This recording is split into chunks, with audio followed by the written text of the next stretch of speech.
But if you have a whole picture for the river and water and city put together, then this URMP will also help us in looking at different programs, different urban missions or other government programs, and see how they can be converged and how that convergence can bring this holistic vision for rejuvenating our river, growth of city, as well as health of river can be brought together. Hello, and welcome to the U20 Dialogue series. I am your host Puneet Gandhi from NIUA, and we are excited to bring to you a series of discussions on various urban development challenges faced by cities across the world and its potential solutions. This month, we will talk to experts working in the urban sector on the theme of ensuring water security in cities. And today, we have with us Shri Rajiv Ranjan Mishra. He is currently the technical advisor to the NIUA and was a Director General for the National Mission on Clean Ganga. Today, he will help us understand the topic of urban river management plan. Welcome to the show, Rajiv sir. Thank you, Puneet. I think rivers have been perennial to development of the ecosystem as well. So, if we can just broadly start our conversation on the lines of what do we mean by urban river management, as well as why is it important in today's day and age? Maybe that will set up a good context for our listeners. That's the right question, Puneet, because we all know river, but river is quite a big entity. I mean, it flows through cities, it flows through villages, flows through the natural areas, forests, and we all know the concern about the health of the rivers. Without getting into too much of detail about why rivers are important, because we all know they are important, but we also know that they are in a bad state of affairs. And urban areas, to a large extent, are responsible for putting a lot of pressure, lot of pollution into the river. That's why when we started looking at river, we also thought there is need to give a special importance or a special priority to urban river, and that is how from Namami Gange Mission, NMCG and National Institute of Urban Affairs, we have started trying to come up with a program where we give attention to managing urban rivers, how we plan about them, how we think holistically, and that is where this concept of urban river management plan originated. We will keep on looking at the basin based approach for the river rejuvenation. However, the city managers need to think holistically about his city as well as the river or any other water source in that area. So here I will also like to set the context that we are not only looking at river in a very narrow sense. We are looking at river, when we say urban river management plan, we are looking at river in a more holistic way. We include the ecosystem of the river also.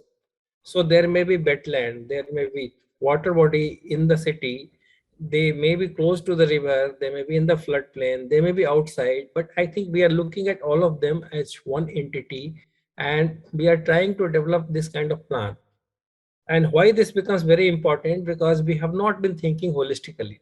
We are generally doing these things in silos.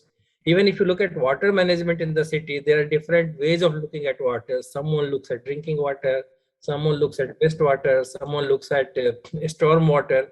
So I think looking at water and city in a very holistic way, looking at entire water ecosystem at the city level brings the value of the urban river management plan. At the same time, it is simple, it is also generic, so that the basic principle will apply from city to city. However, for each city, you have to go and actually do the survey, actually work for that city and develop plan for your own city. Once you do this planning, the another importance is because we have several urban mission, several government programs are there. And we only look at that program guideline and then plan for that program, prepare projects for that program. But if you have a whole picture for the river and water and city put together, then this URMP will also help us in looking at different programs, different urban missions or other government programs, and see how they can be converged and how that convergence can bring this holistic vision for rejuvenating our river, growth of city, as well as health of river can be brought together. No, absolutely. I do think that rivers are pretty important on these lines, and as you pointed it out, that they actually flow through a lot of villages and cities as well. And how do we? Because yes, we are looking at it from urban perspective, and we can ask one urban area to be able to, you know, make sure that things don't go bad over there. But how can then all the cities on that river be taken into account, especially as a something for Ganga, which flows through so many states? How do we make sure that it can be kept clean on these lines? This is absolutely relevant one, because our job does not end with making a holistic plan for one city. Because actually what we started explaining it to the people, like river, suppose you are a city manager, so you are receiving a river. It's like our guest. If a guest comes to our house, generally we are supposed to give it good treatment. But what we do with the river, we take water. So we take something from the guest, but we throw all our dirt into the river. And what you are doing it goes to another city or another village downstream. So I think they suffer from your pollution, and they also, suppose they also give their pollution to the next village or next city, then this whole thing continues. That's why, looking in the context of Ganga, what we did, we tried to plot all the cities on the bank of Ganga, or let us say within 5 to 10 kilometers along Ganga, and started conceptualizing this program not only from the cleanliness thing. See, I think when we think of city and river, always the pollution comes in our mind, and infrastructure for the pollution like STP and all that. But that is important. That has to be done. But apart from that, you have to start this kind of planning for one after another. And in a way, when we look at the basin thing, the basin, the Ganga basin is quite huge. It has several huge rivers as tributaries. Each of these tributaries also have a smaller rivers. So these urban system, if we put up, let us say around 100 cities or towns along the river, they are a kind of urban sub-basin. I mean, it's not geographically possible to tell that, but in some way, functionally, they are also a kind of functional sub-basin.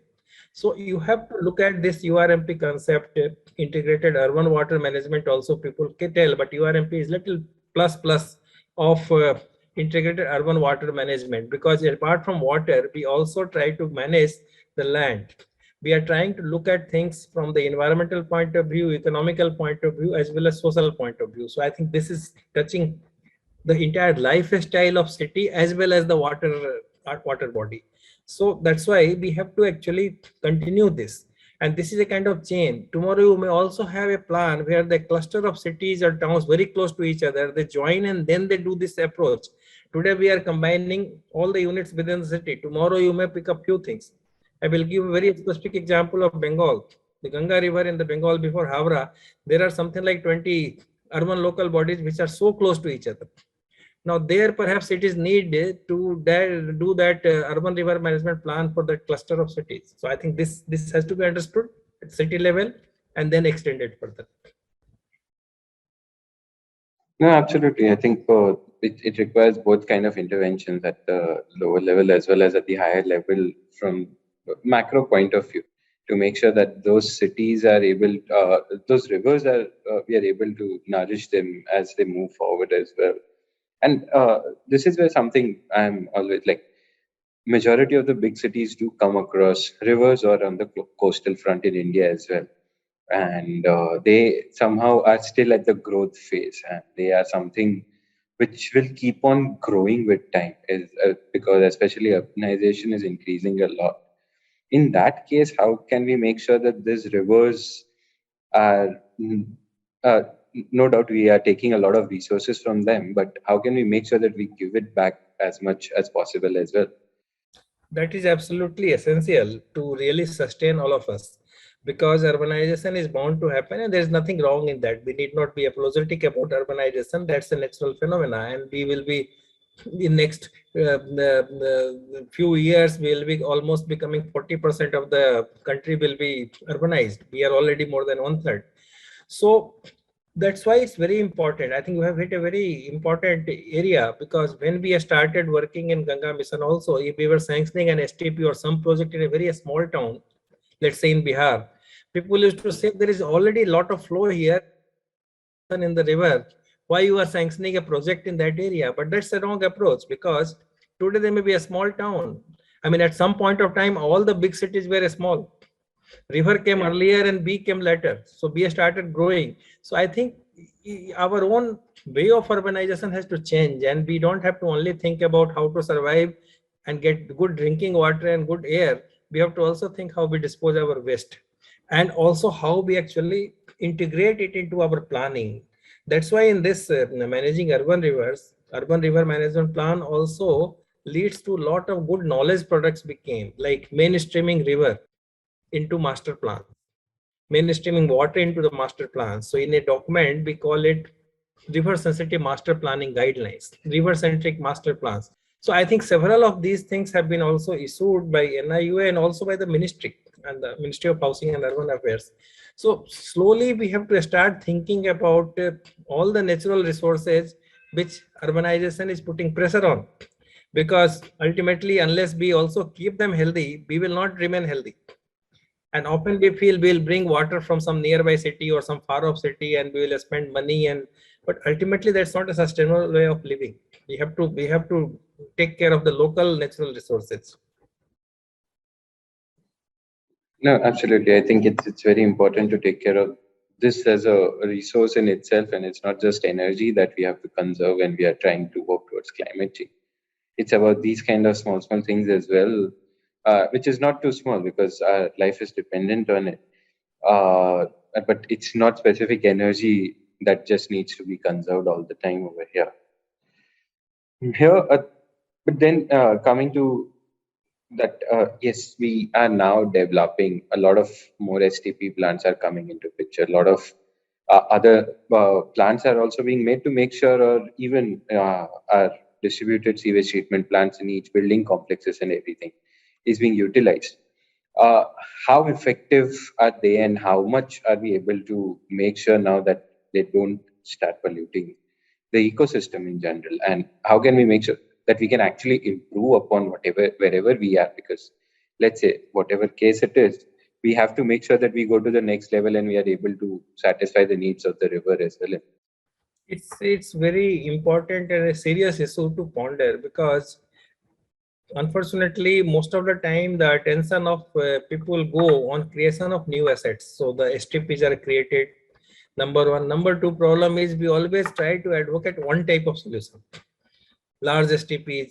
Someone will say very small STPs. But I can tell you, I think our system is so complicated. Our rivers are also so large and complex, and cities are also of very different type. I mean, there is a huge variation among our towns and cities also. So we have to look at a kind of combination of all these solutions. So we are urbanizing, a new colony is coming, you mentioned very rightly. I think they should actually treat their own waste at the township level or in their colony level, and then combine with the trunk sewer. Otherwise there is too much of pressure coming, the villages become part of the urban area, and all those things, unplanned thing comes into that. So no matter how much you plan, it will start getting into trouble. And another very important aspect is, even if these STPs are created or other plants are created, infrastructure, they are not basically operated very properly. So I think they do not comply with the environmental standards, and there is no mechanism to ensure that their operation and maintenance is taken care of. So that's why we started an approach of long-term O&M to become part of the project cost, so that the agency which is constructing, as a part of the same contract or the same project, they are responsible for 15 years of maintenance. So I think that's very important change which happened. And then we also brought some sort of PPP in that, so that the private party gets only 40% during construction of the capex. You are actually shifting. There is a paradigm shift from payment for construction to payment for performance, because he will be careful. Otherwise, his own 60% will not get recovered unless he meets the standards. So I think there are several innovative things taking place. And starting from Ganga, now it's actually being adopted in other than Ganga basin also. Some of the cities, some of the state governments are now looking at that. Amrit 2.0 also has a component of PPP in for larger cities, maybe million plus cities. They have to look at some of the projects on this kind of mode. So idea is we should look at sustaining all the infrastructure we create, and for that, not only O&M, bringing the stakeholders together also, like they also do some sort of monitoring that whether this plant is working or not, what we have invested, whether they function or not. So I think several of these aspects are important. Absolutely. I think it's of utmost importance because somewhere, if this is not treated well and does not get proper look into it, it does cause a lot of health hazards, which again ruin the environment of the whole city, which adds up as another different cost in itself. And I think that's very amazing to see that if we can have a 15-year O&M contract, what you said, payment for performance becomes a huge asset in itself. Uh, and uh, and how are the private players taking this up? Because for them, the model has completely shifted here. And how do they perceive this whole ecosystem? Initially, there was a lot of doubt from everyone whether it will work. It worked in road sector because there is a revenue stream, and it is actually water becomes even more complex and more localized issue. But with the stakeholder consultations and then evolving nature of our concession agreement, by now the market has established. And for each of those bids called by NMCG, we were getting more than 10 bidders. So I think competitive bidding. So market realized that perhaps this is the way to come in future. And because government of India is also involved, and then our documents are such, they actually even out the risk of the private player. There's a lot of security for them. So, because if you pass on all the risk to the private player and take all the benefit to the public sector, then these things will not work. So, knowing the basics of PPP, we designed our concession agreement like we set up a kind of escrow account, and 2 milestone payment is kept in advance in that account. He cannot draw it, but he knows that yes, this money is available. So, if I work fast, I will give you in Hardwar one project we completed on STP, first STP project on PPP before time, because it's in interest of the private player to complete it as quickly as possible and start recovering his 60%. So they bring in all kinds of managerial expertise and then technical expertise. They don't want to delay. They don't want to have a kind of conflict with the government. And then this happened. So by now it's quite good. World Bank is also now giving some guarantee to some of the projects. So I think it is now more or less acceptable. That sounds amazing because I think these kind of innovations are required in the triple P model generally as well to make sure that because water is a sector which is not charged uniformly across India. It has its own different things based on each state. Now, how can then citizens be made sure of that? Okay, whatever they are receiving, can they at least give minimum amount of charge in this whole thing? Because I think somewhere in triple B model, charge from the customers would also be taken in any one format. So how can that be made sure in that stakeholder specifically approach? See, a stakeholder has to become a partner into that. That's the basic thing. But in this case, where we started, apart from Government of India, state agencies and also the urban local body, they become a kind of partners to run different part of it, and apart from private player. Uh, Different places, see, this PPP is still in a way guaranteed by the government because it's a kind of deferred payment and you get it. And we had an occasion and we started also in some of the projects. In fact, there is a provision that the operator can also earn some revenue out of sale of the treated wastewater or sludge and all that. So I think the next stage will be developing a much better revenue stream so that government need not, even if it is deferred payment at present, most of it comes from the government. And in some of the projects, this has started happening where the STP is actually running on the power produced from the sludge generated in the plant.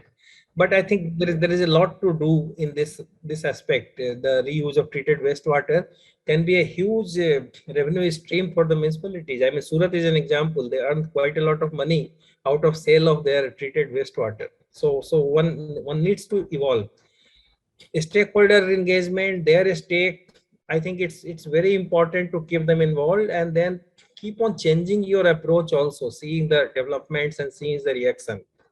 No, absolutely. I think that's very important. And now industry is getting more comfortable. At least think for human consumption, it's still a bit far away in India. But our industry is getting more comfortable with using the treated water. Yes, we had a kind of first of its kind tripartite agreement with Mathura refinery. So the STP, the entire STP complex. We also did like one city, one operator. So you take up the old asset, new asset, and bring them together. So there it was a kind of good MOU with the Mathura refinery. Power plants also, I think there is a policy now. The thermal power plants have to actually take the treated wastewater if it is within 50 kilometers of their plant. There are other conditions also. So I think some of these things we are able to tie up, like in Kanpur, it has been tied up to the power plant there. So increasingly industries are becoming ready. In the areas where the water is not so much in plenty, Gujarat, South, I think this has become much more common. Ganga Basin, still people see a lot of water, and that is where the policy for reuse of treated wastewater is very much needed in the state level. Some of the states have come up with the policy that for industry, they will have to use this treated wastewater. Fresh water will not be given, or it will be given only when nothing else is available. Because these policies will drive. Otherwise, to use it in industry, you have to treat it more. Tertiary treatment plant will be needed. So I think who will pay for that? Why should municipality invest so much? Can it be done something by the industry? Like in Mathura, something we invested 25%, 75% was invested by the refinery. So I think, see, we say PPP, but PPP will have different colors and different way it will come through. So I think it's also a question of negotiating. But yes, industries are buying and large now realizing and also agreeing to take this water. But there are several issues. I think it will take some more time for it to become much more easily available. Absolutely, I think that's a good, at least nudge towards the right direction as well, which is very important. And then coming to the part that okay, there are these many things available, and these are the things that we can do as well. So if we reverse the format and see that okay, now we have a river, our city is already on the river. How can we make sure that a city can leverage river to maximize its urbanization as well, making sure that it does not harm the river? How can that be made sure of? This is actually the key issue. I mean, apart from pollution and reducing it and all that, the urban river management plan, one of the major objective is to actually ensure that both river and city, they live in harmony. I mean, the cohabitation is beneficial for everyone. And unfortunately, what happens, river has a lot of resources. We use it, but we give it back in a very bad situation. So one thing is, some of the parts of the river or components of the river, like floodplain, you have to actually protect that floodplain, because that floodplain will save you from several other kind of economic hardships. Suppose you have a huge flood or huge crisis disaster also, that's also a problem for the city. So you have to harness the economic potential of the river in such a way that you don't kill something which is actually your source of life. So that's one basic principle I will say. But you look at the riverfront.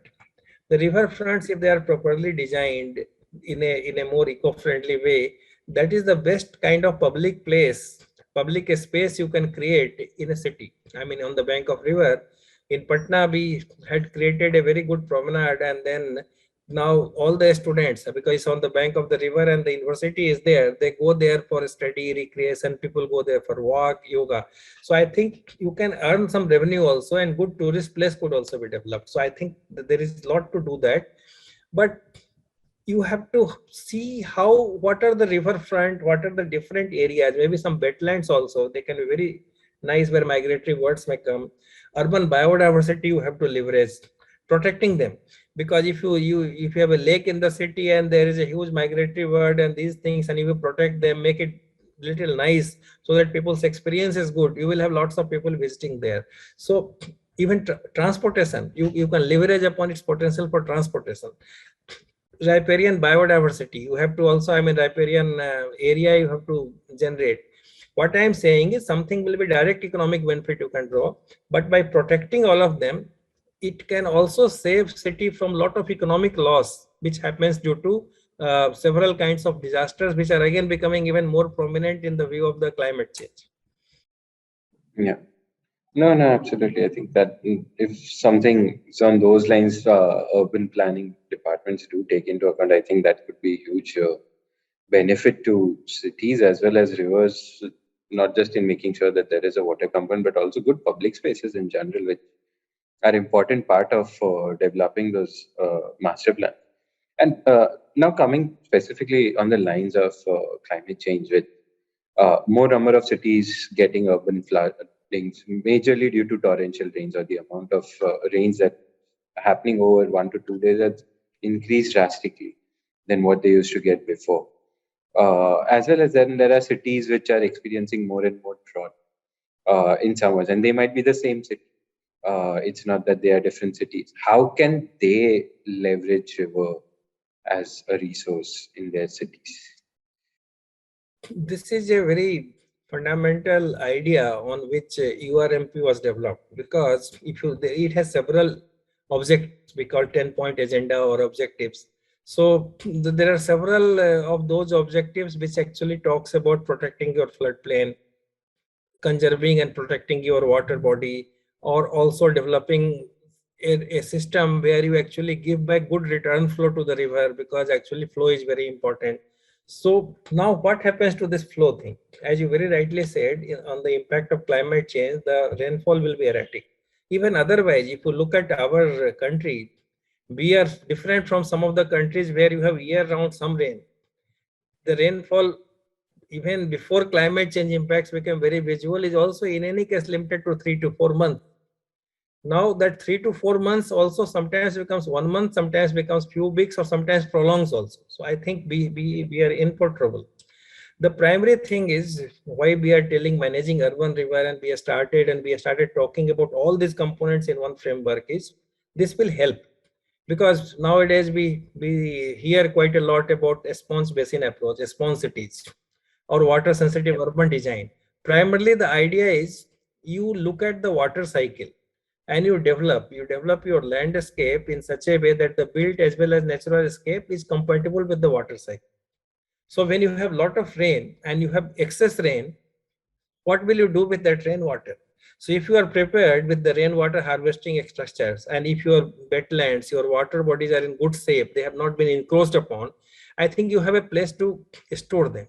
So the first principle is to protect all these things. Don't encroach, protect them from development as well as encroachment, because sometimes our development also actually takes away the water bodies, land or floodplain. So I think that should be the first thing. Then when the all these water comes, you should have a system to use the landscape to delay their runoff. Normally we look at the storm water as an evil thing, and all our storm water engineering design is such that you just take it away. That was okay, but when you are having 3 times 4 times more than your design capacity water coming, taking away also will not be possible. So you have to change your entire lifestyle in the city in such a way, then you protect your water bodies, wetlands. Some of the places, if there is a space, also try to improve the depressions, etc., in such a way that your storage is improved. That will help. Then go to the floodplain storage, and then the release mechanism also release it in such a way that they also go to floodplain and they recharge some of the aquifers. So I think you have to look at protecting, delaying, storing, and then releasing in a very scientific way to actually look at this whole thing. And that is where perhaps this URMP, through its different objectives, it brings that concept of making water sensitive urban design practically possible for the urban managers to do it, because it also gives them toolkits. There are certain guidelines and guidance notes given where it can be actually done. That's very interesting. And if you can also explain a bit of how does this toolkit help the administration in taking the decision? Yeah, as I was telling, because once you start thinking like this, and that's also a kind of challenge in making of this plan, because you don't have sometimes the baselines. So I mean, look at even an STP. When we have started combining 4 or 5 STPs and trying to give it one operator on PPP, there was a major problem of the design of the STP, or the layout is not there. So the private operator feels very uncomfortable in taking something and becoming responsible if you don't give. So I think first of all, the principles are generic, the urban river management plan, but you have to apply it to the city. So there would be need to how to do the survey. So to really train the administrators as well as some of the consultants and experts who actually help them at the city level, several training programs NIUA is also organizing to them where they can do, and then some of the team members are also doing hand holding to actually make this plan. So I think that's one thing. This river sensitive master planning guidelines, it was given by NIUA and also by the TCPU for river centric planning. So I think these are also helping the administrators, because you can say that you have to do this.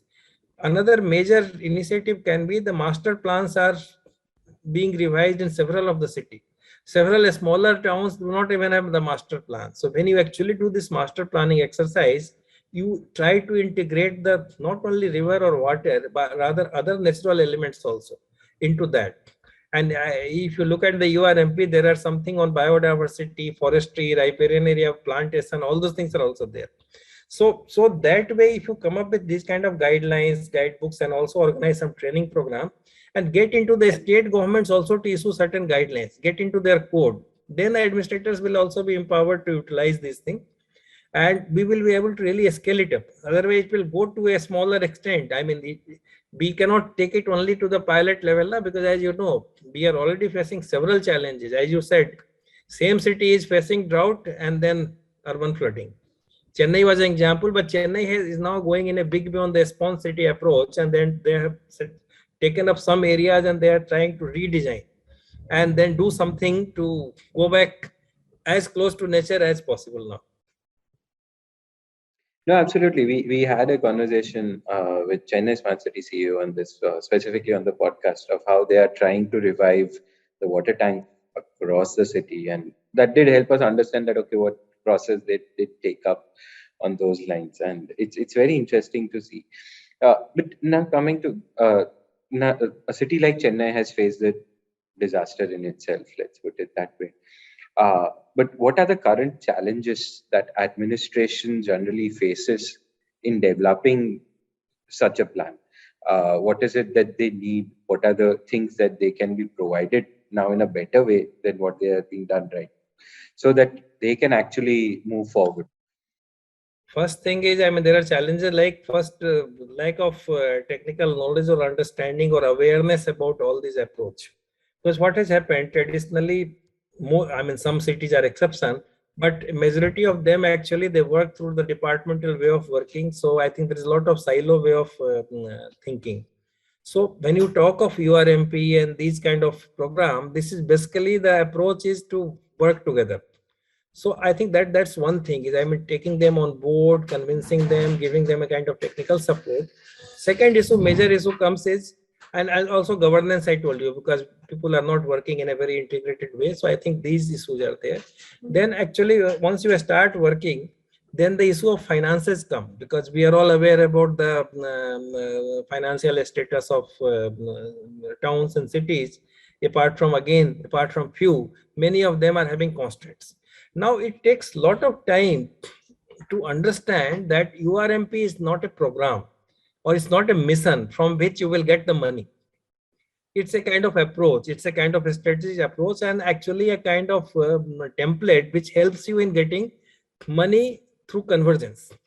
So I think if you have got Amrut mission or a smart city mission or Swachh Bharat mission or Namami Ganga, wherever it is there, so or even forestry department has some funding for the social forestry, you have to basically come up with a kind of plan, get your baseline and then understand, do some sort of survey, and then you make a plan. And then like some of the cities are doing, I think I can immediately, something comes to my mind is Ajodhya.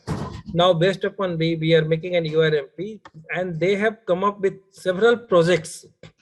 First they made a plan and then they started developing projects, small activities for that, and then matching the different grants. Anyway, those grants will be used, but they will not be used in that kind of long term perspective. They will be used wherever money is there and wherever some pressure or demand comes. So I think it is possible to use this approach to optimize your resources are anyway limited. So I think that approach we have started seeing result in Ajodhya, and different other cities are also doing. So that is a challenge, technical know-how. So that's why it's also essential to actually train the technical people who make DPR or the technical manpower into these aspects. Apart from taking the leader like city manager on board, governance is the issue. Another thing is, we already had a long discussion about the PPP. see, we cannot only meet the challenges of climate change or SDG and urbanization challenges only from the public sector funding. So I think you have to come up with a model. Sometimes the city manager can encourage some of the local industry or local business to adopt a heart and then start rejuvenating them and all that. So I think some good examples are coming up in that respect also. But I think that's also perhaps we are tuned to immediately send our Indian to the state government from the city or from the government of India and start asking for money. So I think this will take you to an extent, but you have to also find resources, and then some of these things can be very innovative. I think we talked about riverfront and then economic potential of the river. You can actually leverage that. I think you can do some sort of value capture from some of these projects also. But these are some of the constants which we have to actually meet, do some hand holding, show some good results, and then share it with them. That's why I think there is a river city alliance we set up. The idea was, and in NIUA we're also having a kind of climate center. So I think these are the forums where actually institutionally you can share best practice and then train them, take them together. Yeah, so I do agree, and I think it's a very important what you said. So if you can also elaborate a bit more on how does the whole River City Alliance function and what is it trying to do, I think that would be really great to know. Okay, so when we started our work on developing a whole area of managing urban river, right from planning to practice, that was the idea. So URMP was a kind of first step where we tried to integrate. Then we developed some knowledge products like river sensitive master planning guidelines, and also different other products like on the wetland. We developed some guidelines to protect wetlands, urban wetland and all that. But we thought that some institutional structure will be needed, because I mean, some ultimately the cities have to take ownership. So we came up with a kind of a conceptual identity for these cities as river cities, because they're on the bank of the river, or river is flowing across that city. And slightly by extension, if some city is not having a river but a huge lake and a system of lake, they also more or less fit into that. So from NMCG it started, but it was very clear that it will not be restricted only to Ganga cities and all. As a concept, the whole country has to go on that. So we created an alliance last year. That alliance was set up with NIUA leading its secretariat with some 30 odd cities. Now several other cities have also joined subsequently. A request is there. Idea is initially for a year or two, some central agency, in this case NIUA, will do hand holding and act as a kind of catalyst. And slowly these cities, because will have to take ownership, like one of the river city will host a meeting on 6 monthly basis, and monthly webinars will be there where actually all of them will come together, share their good practices, best practices, and also some problems. And from NIUA side, some experts on different aspects. As you know, I mean, managing a river and managing a city needs several kinds of expertise. Some of the places may be very familiar with septage management, some of them may not be knowing it. So I think if someone has done good work on that, I think that can be shared. Someone has done good reuse of the treated wastewater, Surat municipal commissioner comes and shares his experience, that how he modeled. And then one talk will be there, but later on it has to be followed up with exchange of documents, this and that. So I think this secretariat is supposed to ensure that whatever we are talking, whatever reforms we are doing, they become little permanent in nature and do not just get lost with the change of officers or change of leadership. So I think that is the idea. That's initially we are actually taking more initiative. But other day I was addressing this River City Alliance meeting. So Pune commissioner was Pune, and we have actually several cities outside Ganga Basin. So Pune is there, Aurangabad is there. So I think Pune city was saying that next meeting we will organize. I mean, we can host some of these 30 cities to come to Pune, and then we can have an actual meeting also in next 3-4 months. So I think good. I think that kind of enthusiasm is coming, because you know, I mean, city like Pune has several other urban programs also. So I think some of these cities, the larger city can take leadership and by rotation kind of thing. So I think it's a kind of again evolving. and we are looking at the response, and then they are seeing some value in this alliance. And through this, because everywhere NIUA will not be able to send its team to make URMP, you have to train people and you have to ensure that they start doing like that. And there will be a lot of problem. I think we cannot be so naive to think that everyone will accept or everyone will know how to do it. But this thinking to bring together all these aspects in one go, in one document, and then pick up one particular aspect, get into the detailed DPR of that aspect, and then implement that, bring back what are the values. So I think this alliance is creating that value.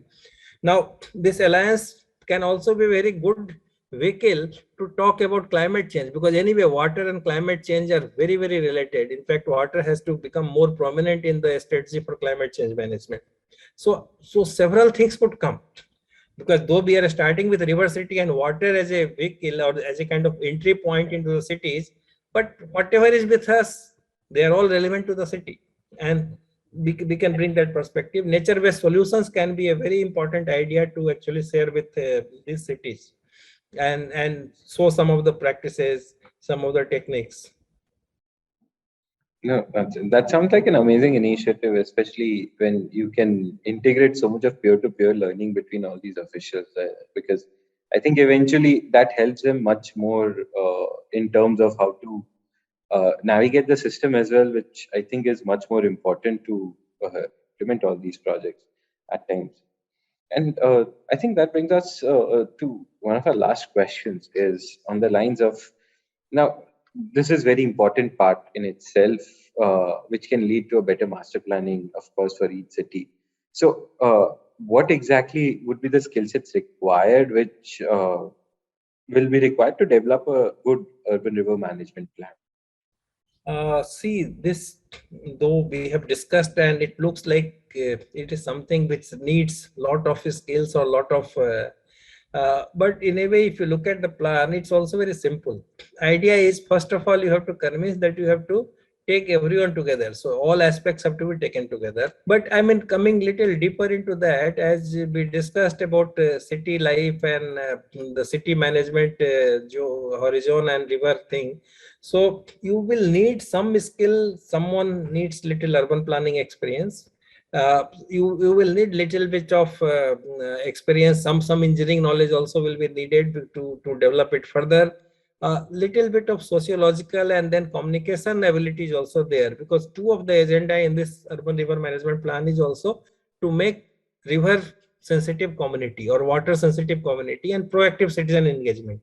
So I think you will need different kinds of skill sets, because it's basically a multidisciplinary work. But it does not mean that to bring this program together, you will need too much of that intensive thing. Because what happens, you bring it together, little bit of knowledge of GIS and mapping will be needed. Once you bring it together, you can say that, okay, this is the gap in, let us say, sewage treatment. So this much has to be put, and then the likely areas where this gap is point A, point B, point C. But again, that STP designing, you need not do it in URMP. So, I think for that you will have some more specific, specialized people who will do that. So this is primarily a managerial and planning exercise, but you will certainly need a skill set which is little multi-dimensional in approach and thinking. Otherwise, you will start missing some components. So the very purpose of bringing together several things and the value of integrated plan will be lost. So this is the thing. And I think teamwork will be the first skill. If you say the one skill, the the ability to work in team is perhaps one skill which is needed. If you need only one skill, this is the skill. Then you can bring everyone together. No, I agree. I think teamwork in all these, especially the new and upcoming topics, is becoming quite prominent in itself, because the amount of diversity required in thought process to even start understanding the solution and implementation of it. I think that's one of the very key skills for sure. And yeah, before we close it, maybe if you have anything that we have missed out on in our conversation and you would like to bring it up, I think we can do it before we close this session. No, I think we covered broadly several aspects of urban river management plan. But in the end, I will say, because we use lots of terminology, we used integrated river basin management, we integrated water resource management, integrated urban water management, and we are now telling urban river management plan. So my thing to the listener will be, don't get confused among these things. See, what we are talking about, some of the things are at the basin level. So the basin is much bigger than a city and different components. So when you look at that basin level, perhaps your issues and other things will be different, and that thing. But basically, when we are talking of urban river management plan, we are trying to bring urban integrated urban water management and also water sensitive urban design, these things put together in one place, so that you are not only looking at water but looking at its entire ecosystem. And another thing is, nowadays we are also talking about, I mean, we always talk about cities as a kind of bringing all the problem to a river basin. Now we should actually start bringing solutions to the river basin also. So I think that is also something which perhaps we have to keep in mind. If we start managing our urban rivers nicely, and you actually send off the river in better or at least in the same state of health, don't spoil it further to the next city, I think you are doing your duty to the basin management. And nowadays I think we also talk about basin connected cities. So I think we have to actually look at not only the connection within the city among different things, but ultimately your connection with nearby cities, nearby villages, and ultimately to the entire basin. So I think that is something which perhaps we have to keep in mind. And another thing is, basically try to go back into our own traditions and heritage. You will get a lot of very nice valuable things, how there was kind of integration in our approach with the nature and our own development. So we cannot go back in time and do exactly go back in time, but lot of learnings with the modern technology, and that can also help us. No, absolutely. I think that's very important to know as well, and especially with so many different things, when a listener is listening to it for the first time, might get confused. So thank you so much for clarifying the same. Thank you so much, Rajiv sir. I think it was an amazing conversation to understand all different aspects of what is urban river management in general, and then how can we develop plan around it as well, especially for city officials. Thank you so much for your time and for sharing your knowledge. Thank you. Thank you so much, Puneet. My pleasure. I really enjoyed talking to you, and hope this clarifies some of the issues and also raises interest to learn more. Absolutely, absolutely. I think it did help me understand a lot more about rivers than what I knew before. So I'm really glad about it for sure. You have been listening to the U20 Dialogue series. To know more, check out our website ahmedabadcity.gov.in. Do share the dialogue with your friends and colleagues. Don't forget to follow our social media handles for more information. Stay tuned for our next dialogue.